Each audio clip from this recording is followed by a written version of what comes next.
my name is Bella, and my partners for this presentation were Olivia, Emily, and Madison. We chose to present on the Museum of Innocence, and it definitely was a unique read and definitely an epic love story. I think everyone can agree on that. Um, just a brief summary of, I'll give you the lowdown of the novel overall.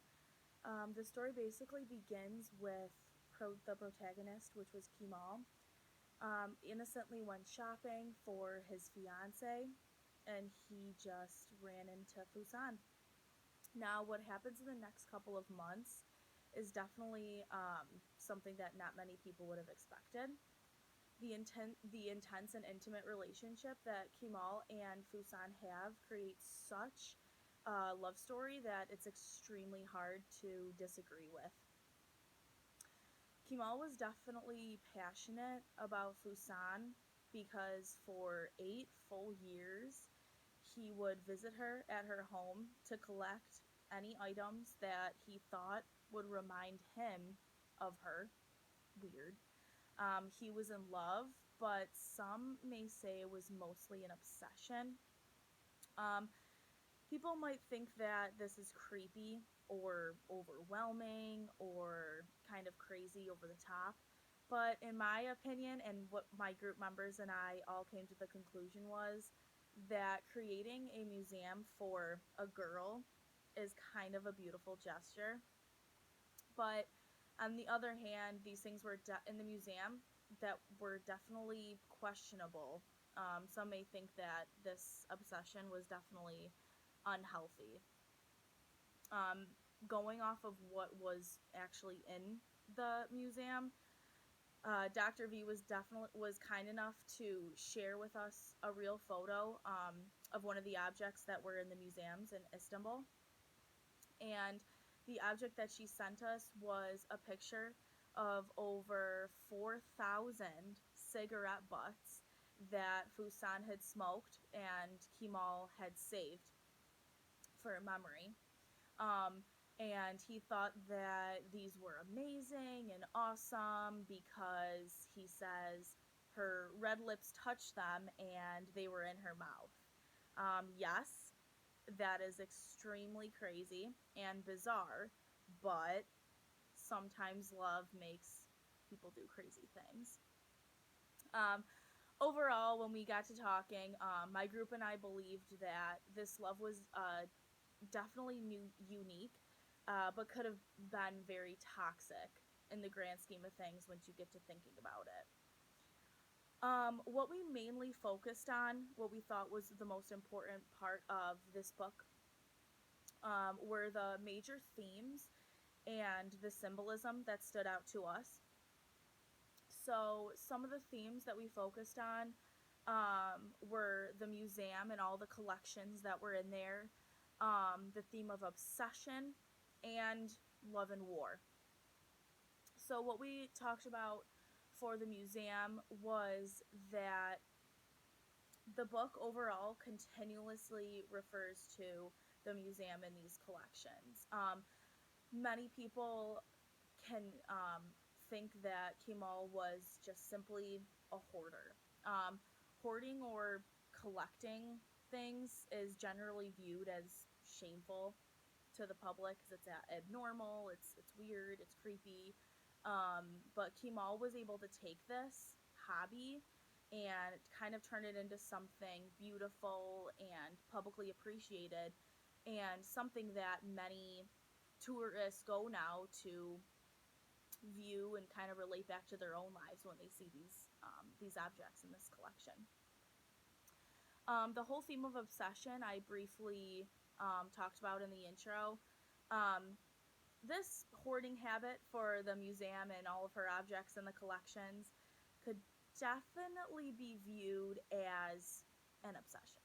Um, he was so obsessed with Fusan that, like I mentioned in the intro, he collects things such as 4,000 cigarette butts, something that nobody would ever think to remember someone from.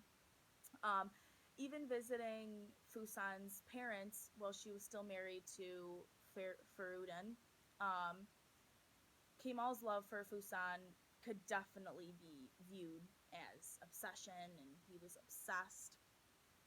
Like my group and I talked about, that this gesture of a huge museum and this grand gesture was definitely romantic, but something that is the slightest bit of obsession. Um, Talking about love and war, this was brought up many times throughout this novel. While Kemal and Fusan were involved in this beautiful, powerful love, there was war going on outside of their own little bubble. There were many instances where bombs can be heard from inside their homes. Um, that was definitely disturbing to hear. But also, we talked about that war could also be referencing the internal war that Kemal is facing while cheating, or the kind of the silent war between Kemal and his fighting for Fusan's love. Um, Another thing that we focused on, like I mentioned, was the symbolism. Most of the symbolism in this book was about how was something compared to Kemal and Fusan's love.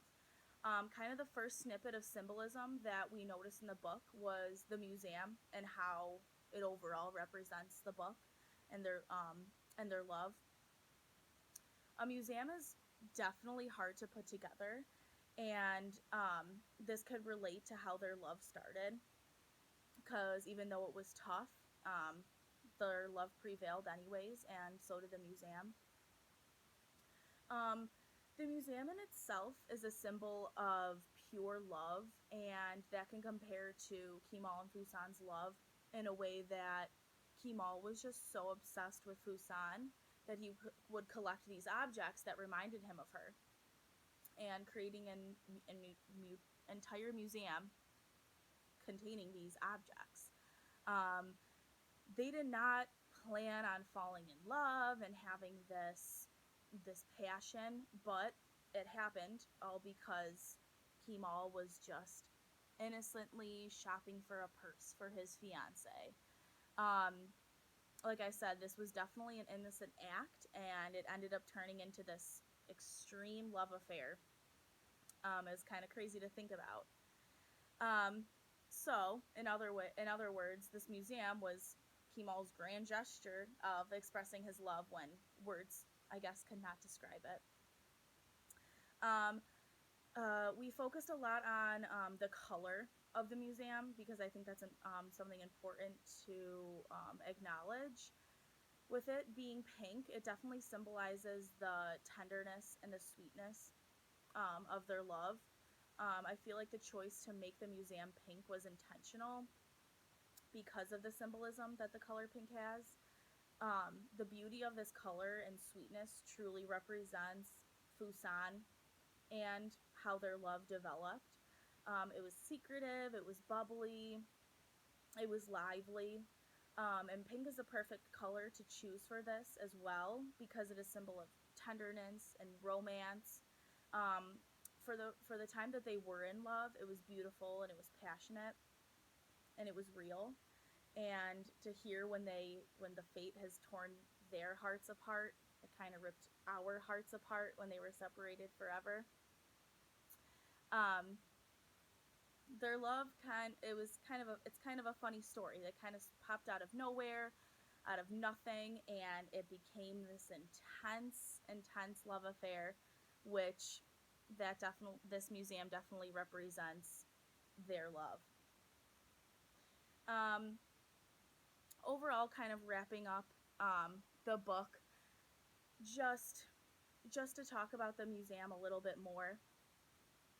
We kind of believed that this book was called Museum of Innocence, because when we think of something innocent, we think of something pure, and how I mentioned Kemal never wanted to find someone else. He was shopping for his fiance, and it just so happened that he met Fusan. And I just think that was how innocent their love was.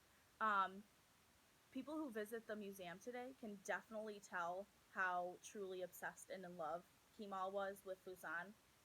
Um, I mean, he had an entire collection of things that reminded him of her, and I wonder if people go there today, um, and see the love that they had before and think of their own loved ones, or maybe they just think this is completely crazy, this is bizarre.